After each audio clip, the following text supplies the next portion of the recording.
O problema de você fazer um filme maravilhoso, brilhante, fora do normal, é que a expectativa em cima do seu próximo projeto vai ser muito grande. Pra mim, História do Oculto é todas essas coisas, mas será que Abraço de Mãe conseguiu alcançar as expectativas? Olá pessoal, meu nome é Charlie Grandchamp e sejam muito bem-vindos ao meu canal. Aqui onde a gente fala de terror, de ficção científica, de fantasia, de histórias de detetive, de mistério, insólito, oculto, fantástico e maravilhoso. Se você for novo por aqui, por favor, considere se inscrever e fazer parte dessa bela comunidade de amigos. Também, se você quiser compartilhar o vídeo, me ajuda muito. Se você deixar o seu like agora, por favor, deixa o like aí agora. Me ajuda muito a fazer com que o YouTube entenda que você gosta dos meus vídeos e que ele tem que entregar para mais pessoas. Vai ser excelente. Me siga nas redes sociais também, Charlie Error em todas as redes.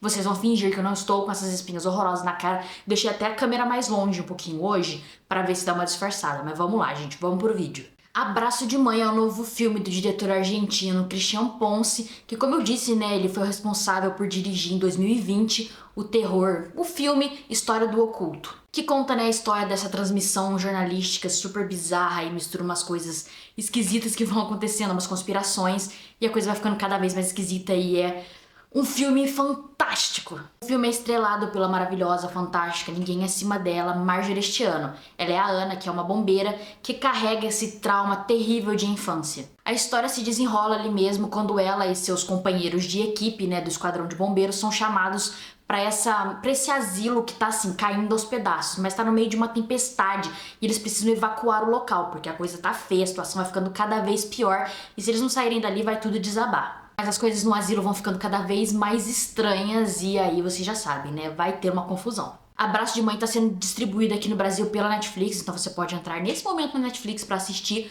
o História do Oculto do Ponce também. Eu assisti ele na Netflix, eu lembro que ele tinha dado uma saidinha do catálogo, mas agora ele tá lá de volta, pelo menos na minha pesquisa apareceu lá, então dá pra você assistir História do Oculto também. O roteiro foi canetado a 3 mãos pelo Ponce, a Gabriela Capello e o André Pereira. Eu sempre fico o pé meio atrás quando tem muitas mãos assim no roteiro, ainda mais porque aqui também o argumento foi feito por outras pessoas, então assim, é muita gente trabalhando numa mesma história e é meio difícil manter uma unidade na coisa. Bom, vamos fazer aquele mesmo esquema de sempre, né? Eu vou começar falando de uma maneira mais geralzona, as minhas impressões gerais sobre o filme, e depois a gente destrincha alguns pontos específicos na parte com spoiler, beleza? O que eu falei lá no começo do vídeo é muito real, sabe? Pra mim, História do Oculto é um filme fantástico. Pra mim, em 2020, ele foi o melhor filme de gênero. Então a minha expectativa pra esse projeto aqui tava muito grande. Sabe, o diretor de História do Oculto gravando um filme aqui no Brasil com a Marjorie este ano, sabe, a maioral. É absurdo. Mas o hype pode ser um problema, né? A expectativa é um monstro terrível. Mas posso garantir pra vocês que aqui, Abraço de Mãe não me decepcionou. O filme já começa tudo bizarro, com uma mãe aparentando ali envenenar a filha. E eu sei, você vai falar, ah, spoiler. Não é spoiler, galera. É a abertura do filme, é literalmente a abertura do filme. Se eu não puder comentar isso, posso comentar nada. Segura aí, segura na mão de Deus e vamos. Elas seguem, né, pra esse parque de diversão e aí tem umas imagens super bizarras, sabe? Elas parecem estar alucinando ali com um bebê gigante e parte de corpo humano. E assim, você entraria na boneca demoníaca? Eu não entraria. Por isso que eu nem vou em parque de diversão, meu filho, sabe? É essas coisas que acontecem. Todo parque de diversão que você for, uma coisa de muito ruim pode te acontecer. Terrível. Pra que você vai perder seu tempo? E as distorções de tela ali da alucinação delas também é acompanhada por distorções sonoras e eu achei isso muito bem trabalhado. Essa perturbação sensorial que acontece. A gente não consegue distinguir muito bem o que é realidade, o que não é, o que é alucinação. Depois disso a gente é levado para um incêndio e logo em seguida para o presente. Para Ana no presente, que agora é interpretada pela Marjorie este ano. E eu acho que o roteiro faz aqui algo muito legal que é, sem precisar te explicar com palavras quem é aquela personagem em tela. Você acabou de ver o flashback, você vai pra uma mulher no futuro, tava no incêndio, ela tem uma cicatriz no braço exatamente como uma garota. Então você sabe que ali é a Ana. Não precisa te explicar, não precisa pegar na sua mão, sabe? Tá te explicando, na verdade, uma coisa muito óbvia, mas é visual. E eu acho isso muito legal. Eu não gosto de ser tomado como idiota nos roteiros. Tem vários momentos assim no filme, sabe? Que eu gosto de como eles te contam, te dão algumas informações. Por exemplo, a gente já fica sabendo que a Ana tava afastada do campo, porque teve algum incidente, e aí a gente escuta o que aconteceu porque ela tá dando um depoimento pro general lá, pro cara fodão dos bombeiros.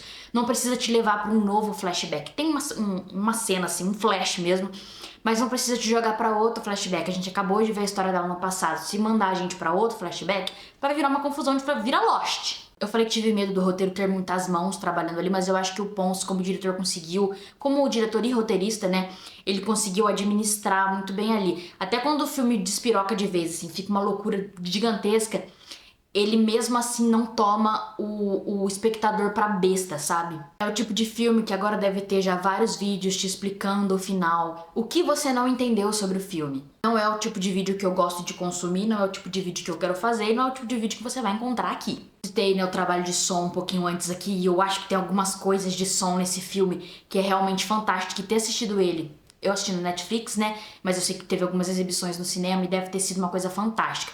Eu assisti com fone de ouvido, então assim, deu pra sentir bem essas coisinhas que eu vou comentar. Todas as cenas no asilo é durante a tempestade, então você sente muito o barulho da chuva, sabe? É um barulho pesado, um barulho, uma gravação de chuva mesmo, é uma chuva que tá caindo. Qualquer mínima gota que cair, sabe? Eles dão um zoom assim, um detalhe, um plano de detalhe, numa gota caindo numa folha, você vai escutar essa gota caindo nessa folha e essa folha se movimentando.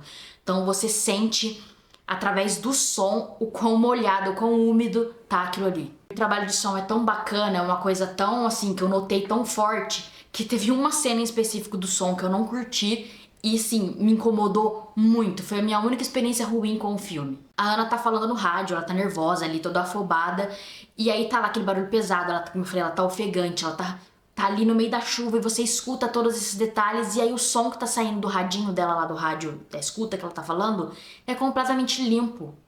E eu sei que o som pode estar limpo porque é pra gente poder ouvir, né? O espectador poder ouvir. Só que tá tudo tão pesado na cena, tudo tão... Você tá ouvindo todos os mínimos barulhos que você espera que o som do rádio também esteja mais sujo, que ele esteja na cena, sabe? Você tem que sentir que ele tava diegético ali. E parece que não, parece que você sabe que ele foi colocado na pós-produção. E destoou, sabe? Ficou bem esquisito, me tirou ali da... Ué, tem alguma coisa muito esquisita. Ah, é o som que tá muito esquisito. Como eu disse, o filme quer parecer bastante molhado, então o design de produção todo lá do asilo é aquele lugar decrépito, aquele lugar terrível. Tá caindo aos pedaços, é uma fuleiragem, parece aquele filme Dagon, sabe? Que eu gosto muito, é o filme mais molhado que existe, mas aqui a gente tem um Dagon carioca. Eu tenho certeza que acharam uma casa podre mesmo lá no Rio de Janeiro pra gravar. Ah, eu acredito na magia do cinema sim, mas aqui eu temi pela produção do filme, porque aquele lugar tava muito podre e extremamente úmido, assim, aparentava muita umidade. Particularmente, estava chovendo no filme, estava chovendo enquanto eu assisti o filme e está chovendo agora enquanto eu gravo esse vídeo. Na verdade, agora mesmo pode ter parado, mas estava chovendo até 5 minutos atrás. Esse é o verdadeiro cinema 4D. E eu acho que eu posso tirar um momentinho pra ser fangirl da Marjorie este ano, né, pra comentar o quão maravilhosa ela tá nesse filme. E eu acho que ela como bombeira ficou muito bom, porque lá na cena, no começo que ela tá lá no quartel, eu não sei como é que chama o esquadrão de bombeiro, mas ela tá lá e ela é super altiva. Tem uma maneira que a pessoa que é treinada no militar, nessa coisa mais rígida, que ela fala, que ela imposta a voz, que ela se porta de postura mesmo assim, e ela conseguiu emular isso muito bem, sabe? Ficou muito gostoso de assistir essa parte dela mais bombeira ali no começo mesmo, embora tenha isso mais pra depois, mas aí a gente entra mais em drama, o medo lá, é a parte do militar da coisa, dá uma fugidinha, mas ela consegue botar isso muito bem, e eu acho maneiro, maravilhoso como ela consegue tá lá, né, fazendo um dramalhão médico na Globo, que vai concorrer ao Emmy, e também fazer um filme de terror aqui, que, né, as pessoas não veem o terror como sendo um grande gênero, mas ela tá ali entregando atuação, entregando carisma, entregando a atuação assim mesmo, sabe, da melhor maneira possível, porque não importa o projeto, ela é maravilhosa, e eu sou muito fã da Marjorie este ano. Os colegas de elenco dela também estão bem em cena. O Reinaldo Machado como Roque, o Rafael Canedo como Mourão e o Val Perry como Dias, o chefe dos bombeiros. Eles têm uma boa química ali como equipe, né, e tudo mais, e é muito fácil você gostar deles, porque eles são bombeiros, né, bombeiros são caras legais, bombeiros são gente boa. Seria muito diferente se eles fossem policiais investigando esse asilo, aí a situação já complica um pouco. Na parte do asilo a gente tem o Javier Drolas como Ulice e a Ângela Rabelo como a Dona Drica. E também o elenco infantil, mas eu não consegui achar uma fonte mais segura de qual era o nome das crianças ali, mas elas são muito boas, principalmente a menininha que faz a Ana criança lá na abertura, ela é muito boa mesmo, eu adoro crianças atuando bem em filme de terror. Eu sei que muita gente vem até esses vídeos assim pra saber, né, do que se trata a história, do que o filme, que tipo de monstro ele vai lidar. Então, é uma história de fantasma, é uma história de demônio, é uma história de seita, é uma história de alienígena, sei lá. Mas eu não vou falar pra vocês, porque foi muito legal assistir o filme, né, e percebendo o que seria aquela história e descobrindo. Então você assiste aí pra você saber também. A verdade é que o filme nem vai te explicar muito bem, ele te dá toda a informação, tá ali, mas você vai interpretar como você quiser, ele não vai ficar pegando na sua mãozinha, tá ali na tela, você absorve o que quiser. Mas eu digo pra vocês que é um filme de trauma, e eu sei que muita gente vai revirar os olhos agora, já vai falar, ah, não vou assistir esse filme, porque o terror contemporâneo, ele se apoia muito na questão do trauma, né, que é um filme de terror, na verdade, é sobre esse trauma aqui. Mas eu acho que o terror em geral sempre trabalhou muito com questões psicológicas, com questões do trauma mesmo, de diferentes maneiras. O que interessa é se vai ser bem feito, como que isso vai ser mostrado em tela, se o saldo vai ser positivo, se o resultado vai ser bom. De maneira geral, eu gostei bastante de Abraço de Mãe, não tanto quanto de História do Oculto. O filme tem coisas muito interessantes de como ele trabalha o terror e a tensão ali em cima do trauma da Ana, né, desse peso que tem em cima da personagem, mas também do assombro, desse mau agouro, dessa energia ruim, essa energia pesada que tem no asilo e na tempestade. Não tem nenhum susto barato, sabe? O medo vem mesmo daquela tensão terrível que eles estão, da crescente da tensão. Do que a gente vê em tela, do que tá ali nas sombras, do que pode ser. Uma cena muito linda com os rostos assim, meio iluminados na escuridão. Muito linda, mais pro final do filme que assim, eu me arrepiei. É linda mesmo. Então eu dou 4 estrelinhas ou uma nota 8 para Abraço de Mãe e já fico ansiosa para o próximo projeto do Christian Ponce. E aí, o que você achou de Abraço de Mãe? Se você já assistiu o filme, se você se interessou por assistir ele, deixa aqui nos comentários, me diz se você já assistiu História do Oculto, porque assim, eu preciso que mais pessoas assistam História do Oculto. Não esqueça de deixar o seu like, mesmo que você vai ficar para a parte de spoiler, já deixa o like aí agora que eu sei que você pode esquecer, então já deixa aí. E vamos logo para a parte com spoiler. Spoiler, spoiler, spoiler. Olha o spoiler, spoiler, spoiler. Olha o spoiler. Parece que era uma coisa de seita mesmo. A História do Oculto também tem isso, né? Lá no meio dos traumas argentinos com a ditadura. Mas era uma coisa toda de seita ali na história. E aqui o Ponce também trabalha com isso. Mas se você reparar bem nos créditos iniciais do filme, lá nos créditos de abertura, já te mostra, tem umas palavras que ficam escritas nas imagens e tem lá seita escrito. Então eu já fiquei esperando, né, que fosse ser sobre isso novamente.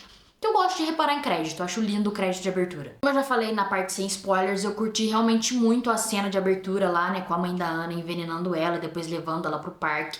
E eles nunca explicam muito bem por que isso aconteceu, né? Por que ela estava envenenando a Ana, por que ela fez isso. Eu acho que ela levou a Ana no parque de diversão pra ela ter uma última alegria, uma última felicidade antes de morrer. Eu só não entendi muito bem se a casa pegou fogo porque pegou fogo, era pra elas estarem lá dormindo e morrer, ou se a casa pegou fogo porque ela deixou tudo ligado pra realmente pegar fogo e elas morrerem enquanto dormia. Fica aí o meu questionamento. Eu fiquei meio em dúvida se era filme de fantasma ali junto também, porque assim, ela fica vendo, né, a mãe dela em vários lugares, e aí quando ela vê a enfermeira, apesar de ter ali, mostra como se fosse a mãe dela, como se não fosse, mas a enfermeira também tá cheia de cicatriz de queimadura. Então assim, é a mãe dela, né, dá a entender disso. Depois eles voltam nisso no texto mesmo, que tem ela gritando lá, eles disseram que você tinha morrido, uma coisa assim. E aí você fica nessa coisa de a mãe dela, a enfermeira é realmente a mãe dela? Então a mãe dela não morreu? Mas tem uma vibe tão sobrenatural que eu fiquei realmente em dúvida se a mãe dela já tinha morrido e era o espírito que tava ali, ou se o amigo bombeiro dela, traidor lá no final que mostra ele, se você acredita que realmente aquilo aconteceu, se ele tinha se juntado à mãe da Ana, então foi ele que levou a Ana até lá, porque fazia parte da seita com a mãe dela e tudo mais. Novamente, eu não ligo para as coisas fazer sentido, sabe? Para mim o filme precisa ter uma lógica interna, ele precisa fazer sentido dentro dele mesmo. Senão atrapalha a narrativa, sabe? A história que tá sendo contada. É super legal ficar cutucando e pensando, fazendo perguntas pro roteiro e tudo mais. Eu acho divertido de se fazer, mas se não é uma coisa que atrapalha a sua experiência com o filme, não tem por que você ficar quebrando ali, esmiuçando. Ah, o filme é ruim porque não te deu essa resposta explicitamente, ou não te deu essa resposta, sabe? Fica muito pra você trabalhar um pouquinho da sua parte. O negócio é que se você já tinha assistido História do Oculto e gostado, você também não se importa com essas coisas. Sim, gente, eu falo muito de História do Oculto, eu amo esse filme, me deixa em paz. Falando de amor ao cinema, tem uma cena que eles estão passando assim lá na rua com o carrinho de bombeiro e mostram um anúncio de um parque e o parque chama João Carpinteiro. É clichê? É. É fácil demais? É, mas eu dei uma grande sorrisa. Eu amo meu velho carpinteiro e toda vez que ele é referenciado em qualquer lugar eu fico feliz, eu fico de coração quentinho. Mas eu senti um pouquinho do Carpenter na direção também, tá? Tem umas certas iluminações, tem uma mudança de câmera ali. Eu senti, talvez eu esteja projetando o Carpenter no filme porque mostra o nome dele. Talvez. Mas eu assumi isso como verdade, então tem inspiração do Carpenter sim. E acho que para além de comentar que o Ponce é fã de Carpenter, ele é obcecado com seitas, né? Porque a história do oculto também tem a questão da seita, e eu lembro que teve muita gente que não curtiu essa parte da seita dentro do História do Oculto, e aqui ele também trabalha com isso, apesar de que aqui é um pouquinho mais sobrenatural. Eu nem entendi direito como é que funciona a seita, até porque eles não param pra dar aula pra gente, mas o bichão que a Ana vê lá na água no final é muito da hora, tá? Muito da hora mesmo, que design divertido ali. E eu sei que é aquela coisa papagaio aprende a falar a palavra Lovecraft e é sempre isso, mas é Lovecraftiano, né? É uma coisa meio horror cósmico ali, uma coisa meio chuchulo. E eu curti muito no final quando a Ana fica poucas ideias, tá? Que ela pega o pé de cabra e bate com o cara, que ela bate tão pesado, é tão pof, faz aquele som gostoso de ouvir. E ela vai e enfia a faca nele depois lá, e ela tá no modo sobrevivência. Vou sobreviver e vou salvar essa criança. E é muito legal ver ela perdendo as estribeiras ali. Teve até um momento que eu achei que o machucado no pé dela não ia servir pra nada, já que ela mal tava até mancando, né? Tinha hora que parecia que ela até esquecia disso. Mas no final o bichão enfia lá o tentáculo no meio do pé dela, e eu fiquei, espere, jovem Padawan. Espere e as coisas virão. Eu sei, eu já falei isso, eu sei que muita gente vem nesse tipo de vídeo esperando um final explicado e não é isso que você vai encontrar aqui. Mas eu posso falar pra vocês o que eu senti, o que eu achei, o que eu entendi do filme. Porque assim, a gente pode enxergar o que a gente quiser numa obra de arte. Eu posso falar pra vocês que aqueles tentáculos malucos que ficam aparecendo o tempo todo no filme são, na verdade, as veias expostas, as veias abertas da América Latina. Gostou desse lacre? Mas o filme chama Abraço de Mãe, né? Então a gente tem que entender que vai ter uma questão materna ali. O filme já começa com uma mãe tentando matar a própria filha, e isso nunca é nem explicado pra gente por que tá acontecendo.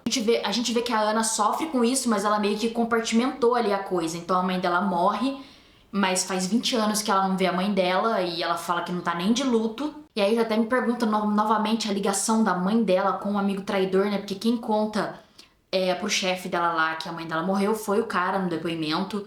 E aí, será que quem contou pra Ana também foi ele? E ele tá lá no final com a mãe dela no asilo? Então, assim, faça as ligações que você quiser. Mas eu acho que o filme inteiro é resumido muito bem no último diálogo. A menina Lia pergunta pra Ana se o pé dela tá doendo, e ela fala que sim. Ela assume a dor, sabe? A gente já viu ela falando várias vezes que tava tudo bem, sem estar tudo bem. Lá quando ela machuca o pé, ela fala que na verdade não era tão ruim assim. Só que era, foi um buracão no pé dela. Então depois de tudo que ela passa no asilo, tudo que ela viu ou deixa de ver, ela pode assumir que tá doendo.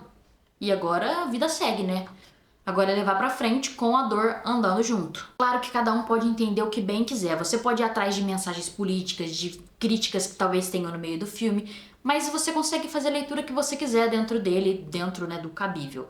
Foi isso que eu senti quando os créditos subiram, foi isso que eu entendi. Mas você pode deixar aqui nos comentários, né, dizendo o que você entendeu do filme, quais foram as suas impressões, o que você sentiu dessa relação, né, do abraço de mãe, o nome do filme, com a mãe dela ali, a relação da Ana com a mãe.